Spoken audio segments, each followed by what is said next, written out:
Hello everyone, welcome back to the biology knowledge point YouTube channel.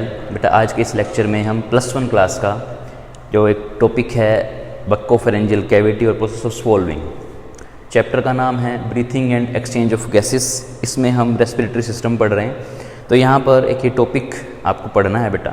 Last lecture में मैंने आपको pharynx के बारे में बताया था, फेरिंग्स क्या होता है, वो पूरा लेक्चर आप देखें, उसके बाद ये लेक्चर आपको समझ में आने वाला है। इस लेक्चर में हम ये देखेंगे कि जो हम खाना खाते हैं, जो भी हम सुबह नाश्ता करते हैं, दोपहर में लंच करते हैं, जो भी हम खा रहे हैं, एक्चुअली उसका मैकेनिज़्म क्या है, वो हमारे माउथ से हमारे स्टमक तक जो प्रोसेस है वो कैसे होता है। आज हम इस लेक्चर में वो सीखेंगे। तो चलो शुरू करते हैं बच्चे।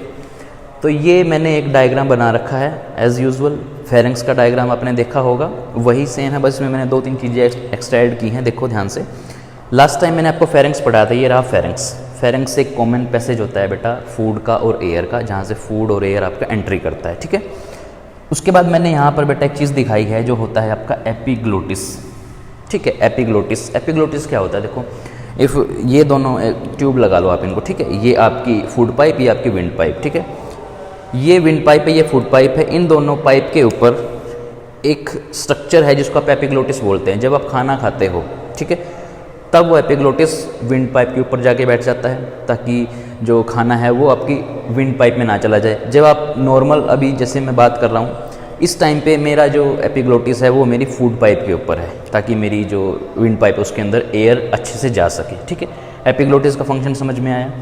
देन यहाँ पर 2 कैविटी है, nasal cavity, oral cavity. Nose की जो कैविटी होती है जहाँ से सांस लेते हैं उसको नेजल कैविटी बोलते हैं। माउथ वाली कैविटी को हम ओरल कैविटी बोलते हैं। लैरिंक्स, जहाँ से मैं बोल रहा हूँ, sound box, this is the larynx. Trachea wind pipe को बोलते हैं, ओसोफेगस फूड पाइप को बोलते हैं, ठीक है। अब हम ये प्रोसेस ऑफ स्वॉल्विंग समझने से पहले हमें समझना पड़ेगा बेटा बक्कोफेरेंजियल कैविटी क्या होता है। देखो ध्यान से, बक्को मीन्स होता है बेटा ये माउथ, हमारा जो माउथ की कैविटी है।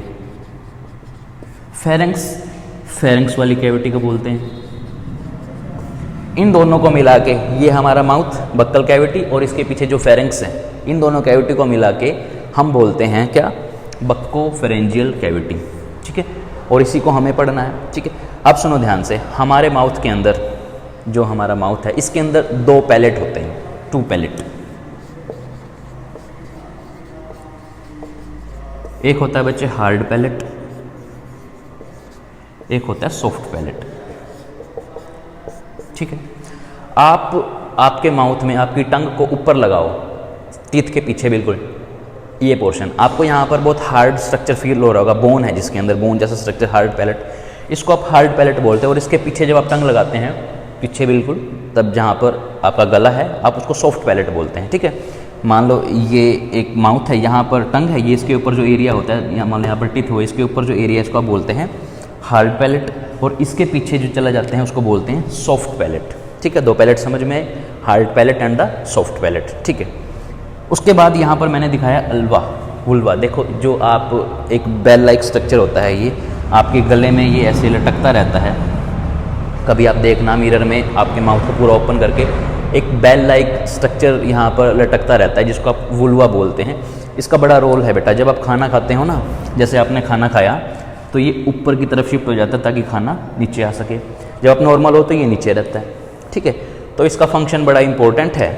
बक्कोफेरेंजियल कैविटी समझ में आए, कौन सी कैविटी है, बक्कल कैविटी। और बक्कल कैविटी में क्या, बक्कल कैविटी में आप 2 चीज़ें पढ़ते हो, एक आपका हार्ड पैलेट, एक आपका सॉफ्ट पैलेट। ये आपका बक्कल कैविटी है, इसके ऊपर जो हार्ड स्ट्रक्चर फील हो रहा है वो हार्ड पैलेट, और उसके पीछे जो सॉफ्ट है उसको सॉफ्ट पैलेट बोलते हैं। और अंदर एक गले में एक रिंग लाइक स्ट्रक्चर लटकता रहता है, उसको आप वुल्वा बोलते हैं बेटा, ठीक है। जल्दी से इसको एक बार लिखो, फिर आगे चलते हैं।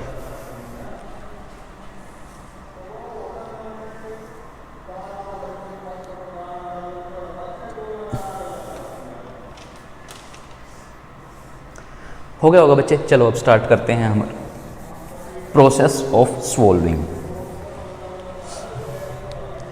देखो फर्स्ट स्टेप में बेटा हमें क्या करना है, जैसे हमने कुछ खाना खाया है, कुछ भी हो सकता है, वो रोटी है, चावल है, आपने वो फूड इनटेक किया, ठीक है। फूड आपने इनटेक कर लिया। अब उस फूड को आप चबाएंगे, चीव करेंगे। चीव करने के बाद उसके साथ सलाइवा मिक्स हो जाता है, आपके माउथ में सलाइवा होता है जिसको आप लार बोलते हैं। जब ये दोनों मिक्स हो जाते हैं तब एक स्ट्रक्चर बनता है जिसको हम बोलते हैं बोलस, ठीक है बच्चे। बोलस, आपने खाना खाया, खाना खा के आपके अंदर जो माउथ में लार है, सलाइवा जिसको आप बोलते हैं, वो इसके साथ मिक्स हुई। अब उस मिक्सिंग मटेरियल को हम बोलते हैं बोलस। अब ये बोलस यहाँ से यहाँ आगे आ गया, मान लो ये बोलस है, यहाँ पर आ चुका है ये, ठीक है। अब ये बोलस हमें आगे लेके जाना है, कहाँ पर? ओसोफेगस के अंदर, फूड पाइप के अंदर। तो यहाँ से जो ये आपका एपिग्लोटिस है, अब ये यहाँ से हट के ये नीचे शिफ्ट होगा, ये नीचे शिफ्ट होगा और इसको बंद कर देगा, किसको? ट्रैकिया को। फिर जो ये फूड है यहाँ से ये मूव करेगा और ये आपकी फूड पाइप के अंदर आ जाएगा, ठीक है। समझ में आया मैकेनिज्म? दोबारा सुनो, आपने खाना खाया, आपने उसको चीव किया, चबाया, उसके साथ अपने सलाइवा को मिक्स किया, देन आपका क्या बन गया? बोलस। और इस बोलस को आप आगे लेके जाएंगे। उसके बाद यहाँ पर एक स्ट्रक्चर है एपिग्लोटिस। एपिग्लोटिस क्या करेगा? जैसे आपने खाना खाया तो इस एपिग्लोटिस विंड पाइप को बंद कर देगा ताकि खाना हवा वाली पाइप में ना जाए, फूड पाइप में ही जाए। तो ये नीचे शिफ्ट हुआ, नीचे इसने को बंद कर दिया, देन ये फूड आपका मूव कर गया कहाँ पर? फूड पाइप में। ओसोफेगस बेटा आपकी होती है फूड पाइप, ठीक है। और ये आगे जाएगी फिर स्टमक के अंदर, ठीक है बच्चे। इतना समझ में आया? फूड, सलाइवा मिक्स कर दिया, बोलस, बोलस जाएगा आगे कहाँ पर? फूड पाइप में। किसके थ्रू? यहाँ से ये जो आपका एपिग्लोटिस है ये विंड पाइप को बंद कर देगा और इसको ट्रांसफर करेगा कहाँ पर? ओसोफेगस के अंदर, ठीक है। इसको लिखो जल्दी से।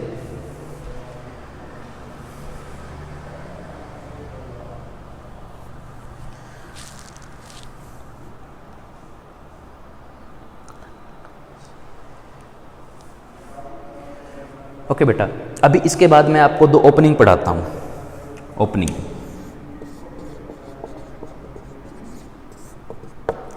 ठीक है। फर्स्ट ओपनिंग होती है बेटा आपकी ओसोफेगस ओपनिंग। ये जो ओसोफेगस अभी आपने पढ़ा है, ओसोफेगस ओपनिंग, ठीक है बच्चे। इस ओपनिंग को हम एक नाम देते हैं। इस ओपनिंग का एक नाम है जिसको हम बोलते हैं बच्चे गलट। गलट। ओसोफेगस जो हमारी फूड पाइप है उसकी इस ओपनिंग को हम बोलते हैं गलट, ठीक है। नेक्स्ट है आपकी opening, second opening, trachea opening.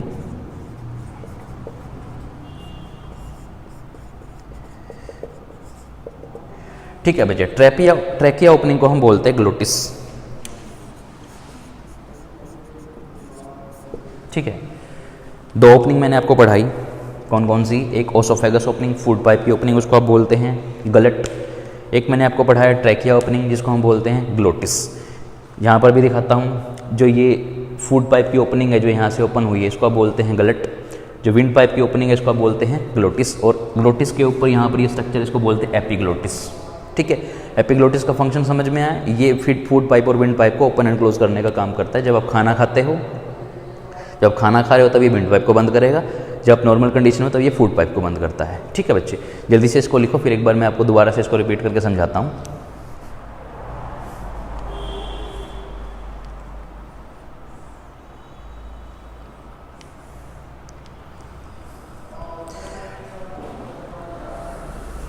ठीक है बेटा, अब सुनो ध्यान से, मैं इसको पूरा रिपीट करता हूँ एक बार।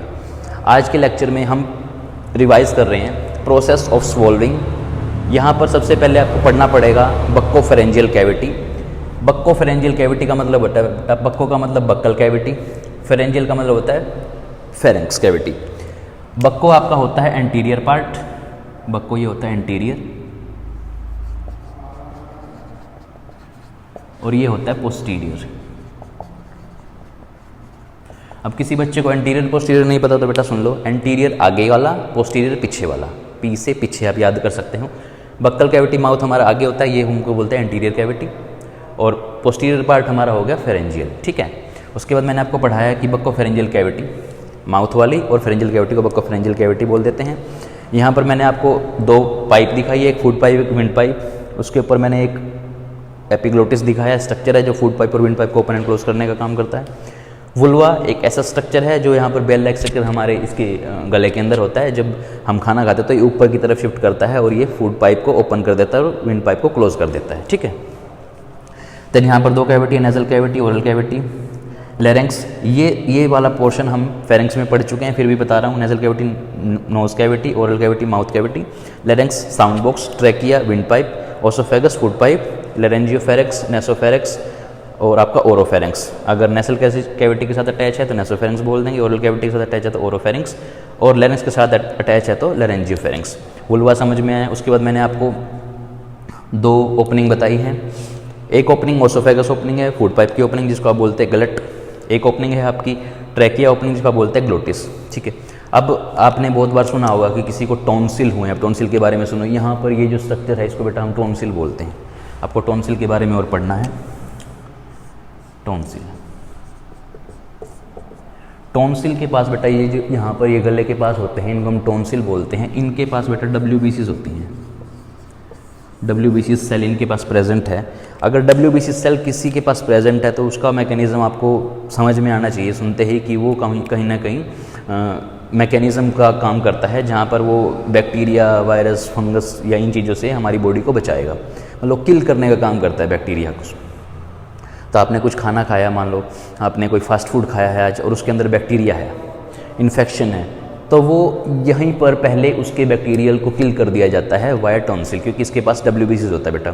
कई बार आपने देखा होगा कि कोई बोलता है कि मेरे को टॉन्सिल्स हो गए, उनके ये सूज जाते हैं। क्यों? क्योंकि उन्होंने बहुत ज़्यादा फास्ट फूड या कुछ ऐसा मटेरियल यूज़ किया है या खाया है जिससे इनके टॉन्सिल्स की WBC सेल डेड हो चुकी हैं और उनके वहाँ पर स्वॉल्विंग आ जाती है, इन्फ्लामेशन आ जाती है। ठीक है, तो इसको टॉन्सिल बोलते हैं। आपको ये लेक्चर समझ में आया होगा, आई होप। काफ़ी ईजी था ये लेक्चर बेटा, आपको फेरेंक्स के बाद देखना है तभी आपको समझ में आएगा। वैसे कुछ चीज़ें इसमें बहुत कॉमन थी जो फेरेंक्स की थी, और इस पूरी प्रोसेस को हम बोलते हैं प्रोसेस ऑफ स्वॉल्विंग। हमने खाना जो खाया है उसको स्वॉल्व कैसे करना है, उसको माउथ से स्टमक तक लेके कैसे जाना है। तो this is all about the process of swallowing. बेटा ये लेक्चर था आपका आज का। अगर आपको लेक्चर पसंद आते हैं तो आप इस चैनल को सब्सक्राइब करें, और नेक्स्ट वीडियो के लिए हम मिलते हैं कल। Thank you.